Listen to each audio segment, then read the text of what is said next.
A little bit of Saturday morning IndyCar for you from Birmingham, Alabama, and a truly unique racing venue. That is Barber Motorsports Park. There's nothing like this in the world, folks, and you've been hearing us say that for many years now, but it really is true. And there's new visitors to this venue each and every year, and they're as blown away as we are. And we've been coming here for 20-odd years since it opened to its professional racing ranks in 2003. Hi, folks.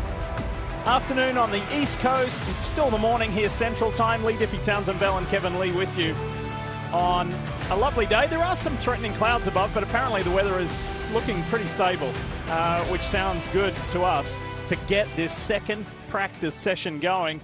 And also to this man here, Team Penske's Joseph Newgarden, who is focusing forward, trying to forget everything that's in the rearview mirror. However, that's not going to be easy to forget, because the topic of this week, we know that not all of you could have been with us yesterday, but the news of the week is pretty big because it has rocked the IndyCar family in the motor racing world, and that is the disqualification of Team Penske's season open winner and former championship leader, Joseph Newgarden. The reigning Indianapolis 500 winner was disqualified from the Firestone Grand Prix of St. Pete. So too was his podium-getting teammate at St. Pete, Scott McLaughlin, and third member of Team Penske, Will Power, was docked some 10 championship points. They fell afoul of the push-to-pass regulations. Put that into more understandable terms, T-Bell, if you would.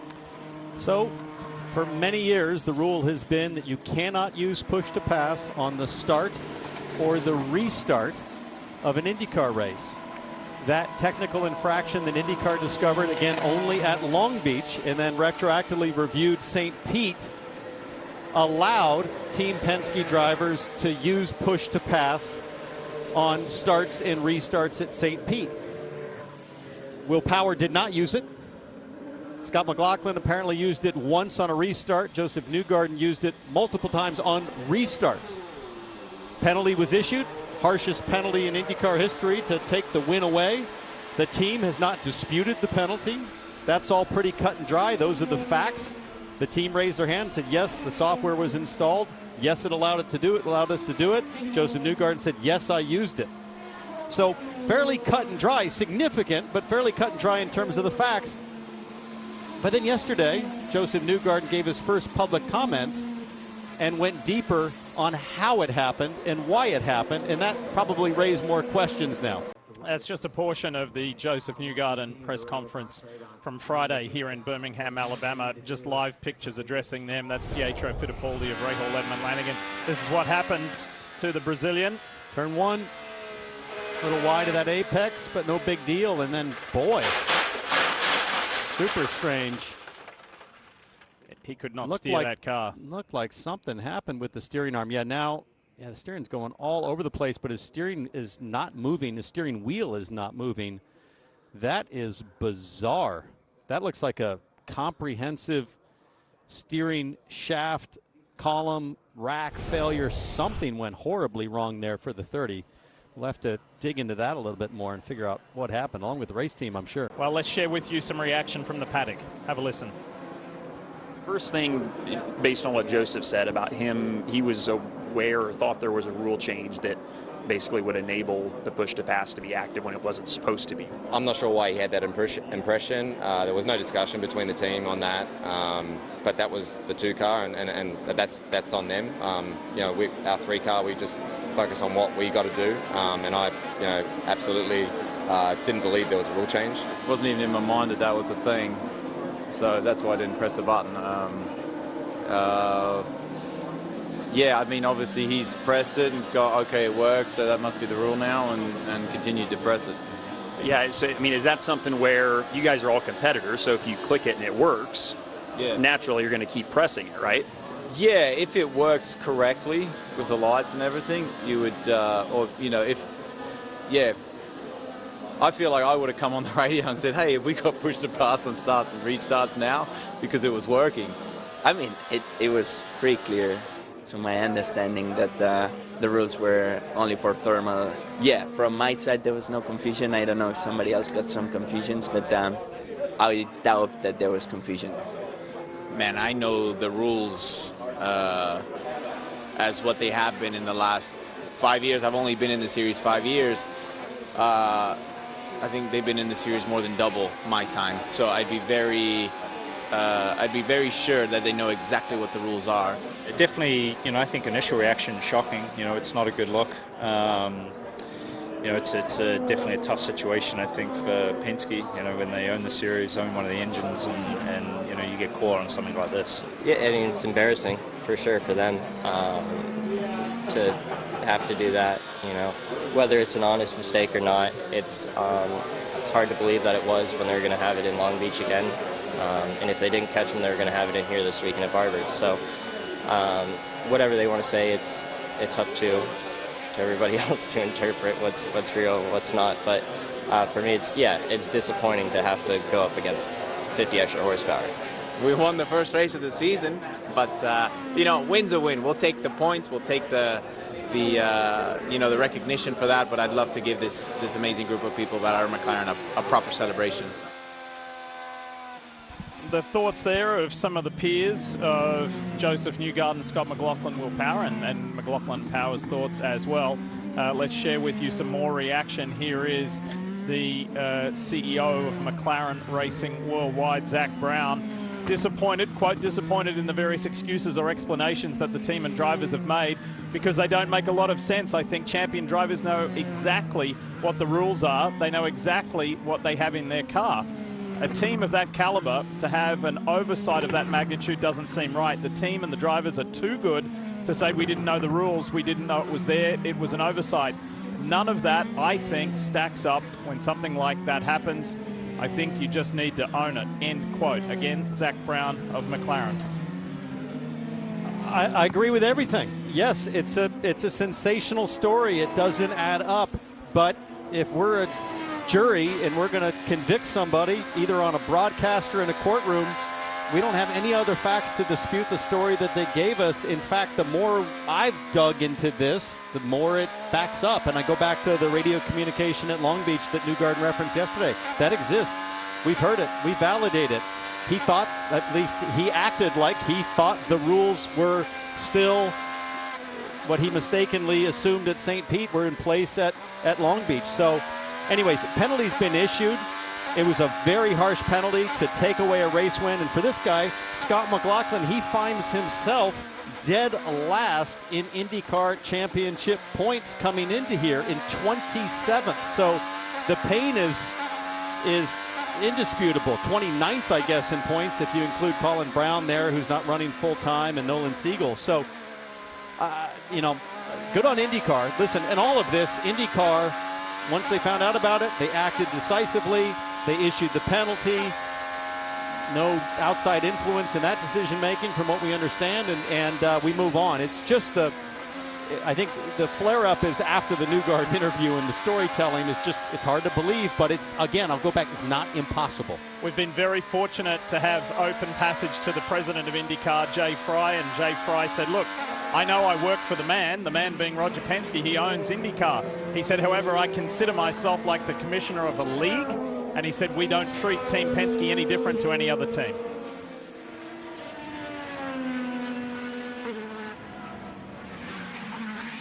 All right, let's get back to Barber. What's happening live here and now? And unfortunately, one of the 27 drivers is out of this session. That's Pietro Fittipaldi. Kevin Lee, tell us more. And it's one of those drivers that really needs laps. Pietro's first time here. Really odd look. What's going on? What happened? Yeah, we're just doing laps, just warming up the car, weren't really pushing, and then my steering rack just came loose. Luckily, it didn't happen in a high-speed corner because it would have been pretty scary. So that steering rack just came loose, and I had no steering, basically. So, yeah, disappointed because we need laps, obviously, to keep getting rhythm with these tracks. I don't know, and, yeah, it just obviously doesn't help the race weekend. Have they given you any indication that they can get it fixed in time to get back out this session? I hope so. I know the guys are working hard to get it fixed. I think it's back in the pit lane. As many laps as I can do, it's always extremely helpful before qualifying. So we have 2 new sets of tires to use there, and yeah, just trying to identify the issue because it's pretty scary. I mean, the steering wheel just stopped working basically. So it's yeah, not a scary situation. So we'll see what happens. Thank you. The good thing is the paddock is literally about 50 yards from us, so it is a very quick trip back and forth. How about this guy, Romain Grosjean for Juncos Hollinger, had a really productive day yesterday. Was near the top of the timing order for the majority of the session, ended up finishing 6th quickest yesterday in his Chevrolet-powered car. Spoke to him briefly this morning. He's really settling in at Juncos Hollinger and enjoying his new surrounds. Here's Théo Pourchaire. Did not get a clean lap at the end of the session yesterday to get a real read on his true speed, but he said, boy, what a contrast to Long Beach, the bumps and the street and the concrete-lined streets of Long Beach, to this really smooth, undulating, lots of blind corners. He said, this is a fun track. Well, and what Pourchaire has here that he didn't at Long Beach is some grass and some room to the walls. And what I see right now from the onboard, his second day here at Barber, is a driver that is getting much more comfortable flinging and slinging his IndyCar around, tail out a little bit, using some curbing. He just looks confident and again, comfortable testing the limits, knowing that he's got a little bit more space for a mistake and some experimentation. So should be a lot of fun for him to have his second IndyCar event after doing such a great job at Long Beach. And this just happened moments ago over in the museum corner to Christian Rasmussen, who's coming off a decent Long Beach to start, and then a wall touch which led to a rear, I'm going to forget the name of the technical piece, linkage break for his car a few corners later as Pourchaire comes to pit lane. So the reason this guy here, the 20-year-old Frenchman, is in the car is because there is still a delay and a wait for David Malukas to be back to full fitness and ready to be behind the wheel of a race car, Kev. And it's race to race in the number 6. I saw David about 20 minutes ago. He had told me last week at Long Beach he was going to get the pins out of his surgically repaired hand and wrist this week. He did indeed do that. He's still got the same type of soft cast, if you will, the brace on there that protects it and also stabilizes it. He said, we still don't really know where we're at. I'm going to have imaging done on Monday, and then the hope is that I can start to do some strengthening exercises. We certainly will be working on mobility. I said, is there still a chance that you can run the Indy GP? And he said, yes, there's a chance. I checked in with the team, and it's also still TBD. They have not made a definitive decision who is going to be in the car. Obviously, it's too early to tell if David is going to be healthy enough to do that. Talk about Will Power, the Verizon Chevy with Kevin Lee. Kev? Well, they are one of the few teams that did not test here in March, so there was concern whether they would be quick. They were quick yesterday. First, third, and ninth. Power was third. But today, listening to his radio, they got a little bit of an issue. That shift issue with getting to first will be a problem potentially in the race, so I need to look into it. Yep, copy that. Townsend, I think he said shift issue getting into first, correct? Yeah, that'll hurt you both coming onto pit lane, but also over in turn 5, that heavy downhill brake zone where yesterday you saw a lot of drivers struggle with rear locking issues. And he was one of them. And he's going to come to that section in about another 10 seconds here. Let's just listen.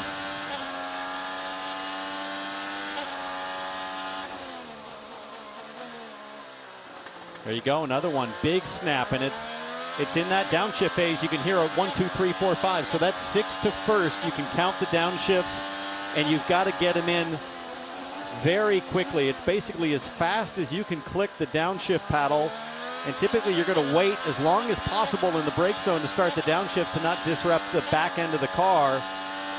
And that final shift to first, along with being right on the limit of the brakes, it's causing some issues for Power and a number of others to keep the back end in line. Let's update you with the new Quickman, Renus VK, here in the Ed Carpenter Racing Chevy. This is over in the museum turn. Check this out. Whoa! Crossing it up. Marcus Ericsson here through turns 10 and 11. So hard to find that apex at turn 12. They've got the pole up, orange pole for reference, but still hard to see as you're coming over the brow at 155 miles an hour. All right, talk us through a lap. We're coming onto the front straight. Take us away. Yeah, down the front straightaway, up through the gears. You'll see him grab 6th. Back down to 5th for turn 1, 135 mile an hour minimum speed. And then this long radius, turns 2 and 3, more than 180 degrees. It'll be blind, but flat out through turn 4, back up to 6th gear. Now listen to the downshift, super fast. Down to 2nd gear for Marcus Ericsson, so no 5th gear, no 1st gear like we saw with Will Power. He's running just 2nd there, probably helps with power down a little bit. And I think this is the trickiest section to get right. Turns 8 and 9, the museum complex where you're bouncing over the curbs, downhill braking, trying to avoid front lockup. 10 and 11 wide open. Arguably this is the most difficult section now that I think about it. Super fast, turns 12 and 13, blind, ultra fast, and very, very ruthless if you get it wrong, especially if you drop a wheel at the exit of turn 13. 2 more corners to finish. You pass pit entrance there in turn 16, and that's a lap at Barber. 66 seconds in total. Have a look at the elevation change here. So you just went for a ride with Townsend and Marcus Ericsson, but this will show you when we talk about through turn 1 down the hill, then you climb up to turns 2 and 3, and then it falls back off again, roller coaster style, before you go through that blind turn 4, and then along it you crest that hill, and then you drop off again down into the left-hand turn 5 and 6, come back through that midfield straight over to the museum turns 8 and 9, and then relatively flat up to turn 10, and then you go through, fast forward a little bit to the roller coaster of 12 and 13, and up and down again to 14 and 15 before you come back around to the pretty flat front straight. So it really is a fun track.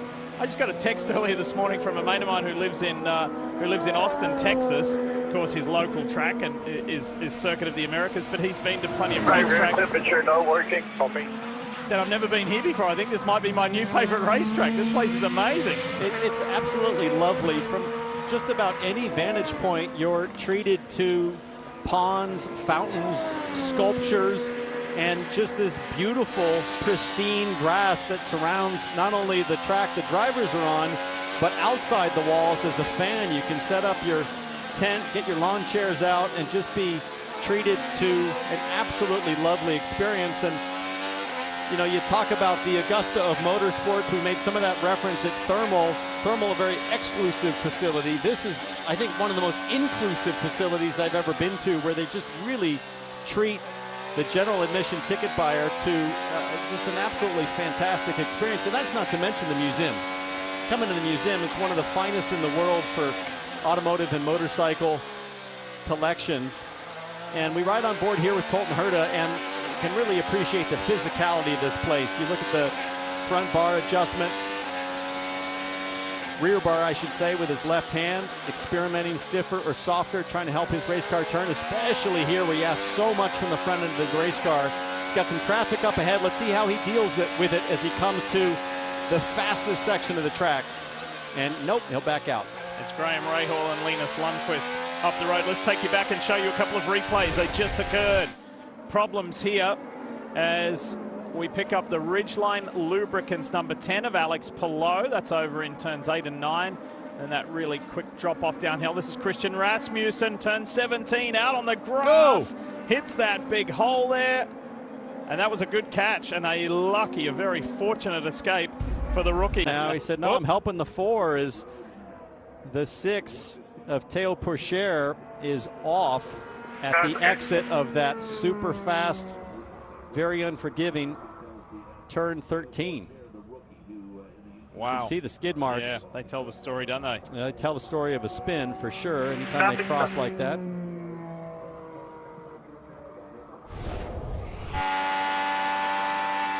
Probably going to go wide at the exit here. Let's see if... I just lost it on the throttle. It was a little wide of the apex of 13 and then just spun up the rears too much. Did a really good job to lock down the brake pedal when he was in line with the racetrack. That's the key in that moment, is the moment you think the vector of your car is in line with track, if you lock up the brake pedal, it'll fire you basically in that same direction as when you hit the pedal. And then you saw him release it at just the right time. That's a really, really tidy bit of emergency driving from a young driver with next to no IndyCar experience, only one weekend in these things. Well done to not get into a barrier, an Armco, just the grass. All right, here's Marcus Ericsson, the Andretti Global Delaware Life Machine. That's turn 1, so that was a lucky escape. That was pretty innocuous there. So no worries for Marcus Ericsson in his new ride. Able to come back on track and continue with 17.5 minutes to go. We head to Kevin Lee. Kevo? So if you've been paying attention this weekend, there have been some pretty pointed comments and opinions in the paddock, and the spice seems to be continuing during this practice session. Let's listen to Colton Herta's radio a little bit ago. I'm just getting by this guy. Copy. Bus 5, Joseph behind. Yeah, let me hop right out of his way. So we're not exactly sure if it was Joseph that he was upset with the first time, but he added a little commentary, and he was one of those that just simply said, I'm not sure I understand the explanation on the push-to-pass scenario that has been given by Joseph Newgarden. Well, remember what happened last week for the 2 Nashville residents in Long Beach. This is what happened. Boom! Herta into the back of Newgarden. Newgarden was incensed.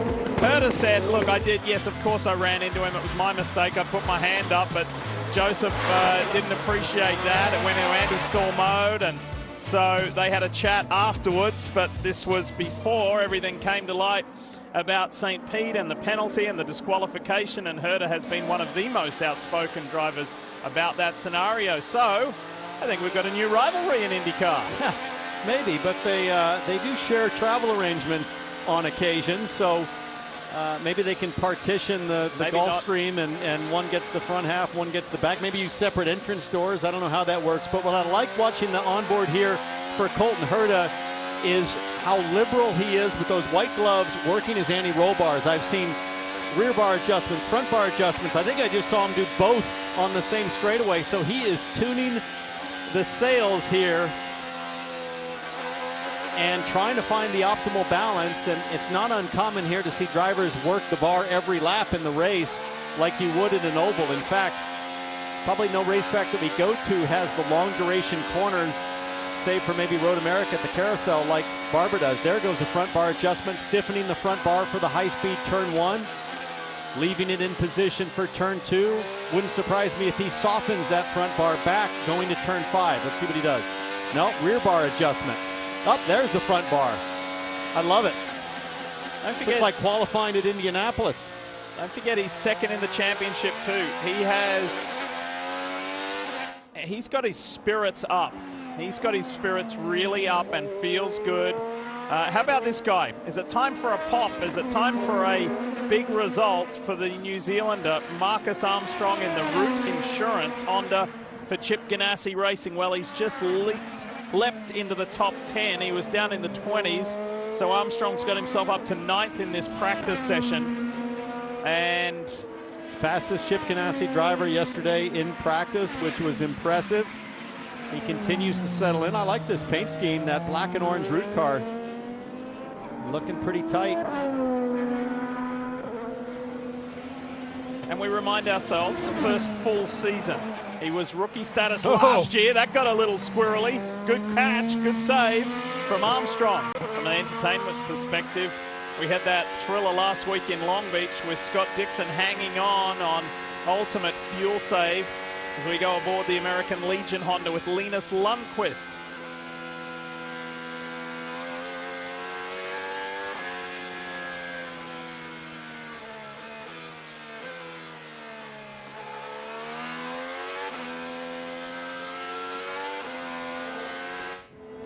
Final 11 minutes coming up in this second practice session before we switch into qualifying mode to set the field for the Children's of Alabama IndyCar Grand Prix tomorrow. You'll see at noon. Let's take a look at turn 5 with Lundqvist. No bar adjustments.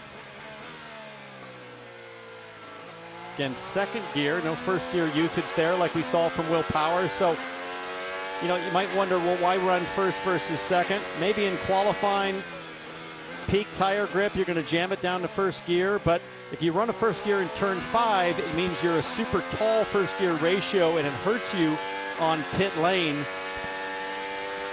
asks a lot more of the driveline when you launch. So I think we've seen two Ganassi cars and both running second gear in 5. It also allows you to be a little smoother with rolling on the power out of that slower corner. Done a full lap almost here with Lundqvist, and we haven't seen a single bar adjustment. You contrast that to the onboard we showed you with Colton Herta, where he was working the bars every corner.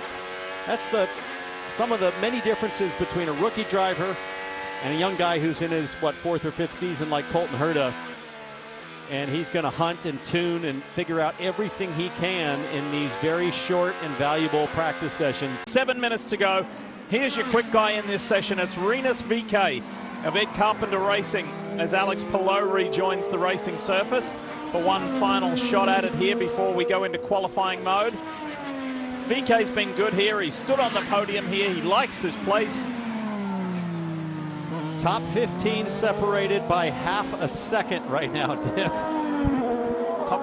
Yesterday we had 19 blanketed by 1 second. Pretty good. It's even better today. Well, and I was just about to say we're going to see some heroics in qualifying. We might have just seen an early indication there from Kiffin Simpson at the exit of turn 1. I saw a big piece of, looked like an Augusta divot flying somewhere. Let's see what happened here. Big off at the exit of 1. He gets all crossed up, barely gets his hands back right, and then goes for the tabletop kicker. That was Dukes of Hazzard style. Kiffin Simpson. Ba-boom! Is it true you were a stunt driver in that movie? I was. For how long?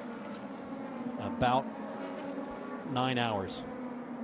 So just a day or a couple of days? Yeah, hung out with Willie Nelson and Linda Carter, Johnny Knoxville and the gang, and decided that all the waiting around was probably not a good fit for me. I was getting a little jumpy. I did get to do a couple of scenes, but still get the residual checks. Thank you. We'll see if that transfers to qualifying. Here's Marcus Ericsson once again in the Delaware Life Honda.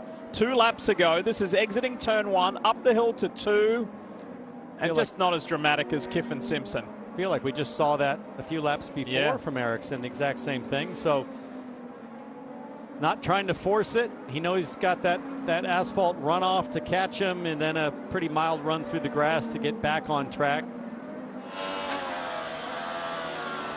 Just got in deep and wasn't close to the apex. He knew it right away.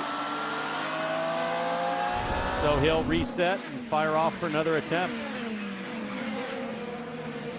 It's the kind of the seesaw effect of this place. You have the allure of Barber Motorsports Park, the beauty and the scenic nature of it.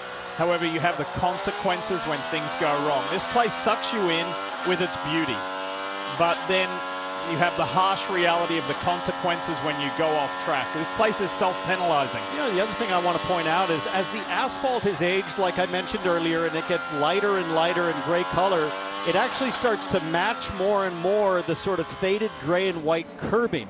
And so the differentiation at a driver at high speed between what used to be kind of light white curbing and a dark black new asphalt, that starts to go away, and it becomes harder to differentiate at some of the exits and some of these blind apexes that you come into exactly where you are. So here's Santino Ferrucci, who had... Yeah, it's not doing anything that it should.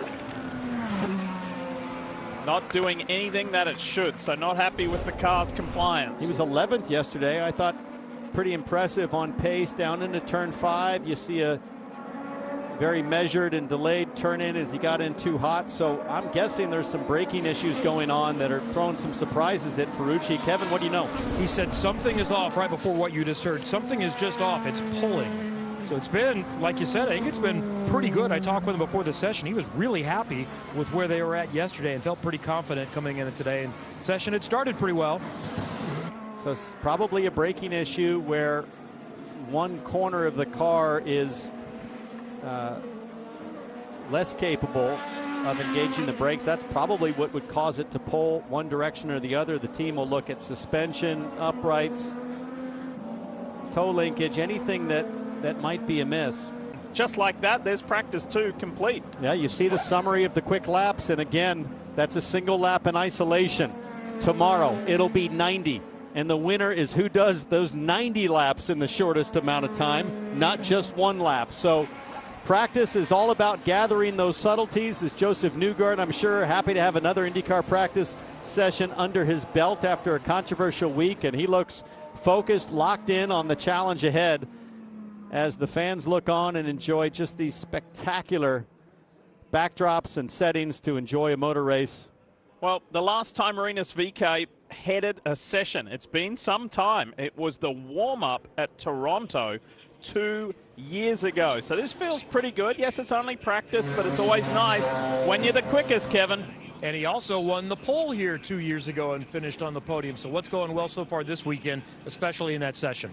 Yeah, I like this track. That's for sure. But also the car feels really good. I felt pretty good yesterday. Couldn't really get a lap in on the red tires, but yeah, we made some changes overnight of where we thought was the right direction, and it was the right direction. So that's really good. So great job by the 21 at Carpenter Racing crew, and yeah, I'm excited for qualifying. It's usually a very good sign when you're fast in practice too. And to be fast, you've got to push the limits, and we call a little slide. Could take us through this one, I think, turn 9. Yeah, that was right after my fast lap, I think. And yeah, I mean, we're on the edge everywhere, and you know, there's a bit of you know, you're really on the edge of the tire everywhere, and you know, once they get past the peak and you try to push it that hard, you know, that's what happens. So yeah, it's really hard pushing out there, high commitment, high risk reward, that's for sure. But I feel like that's fun. Marinus VK fastest. We get set for qualifying next. The 23-year-old Dutch driver finishes practice 2 on top, and as you could tell there by just his words and his general demeanor with Kevin, he's pretty pumped up. Romain Grosjean continues his consistency about being at the right end of the order here at Barber Motorsports Park. Scotty Mack, Graham Rahal, Christian Lundgaard in the top 5. Nice mix of teams and engine manufacturers. Honda and Chevy represented well in the top 10. You go back to Alexander Rossi, then Scott Dixon. Canapino popping there in 13th. Colton Herta looked pretty fast and racy from the onboard, but that's how tight it is. Herta 14th in that session. Maybe an engine change happening for car 60. Felix Rosenquist, Meyershank Racing. They were headed back to the paddock some 20 minutes from the end of the session.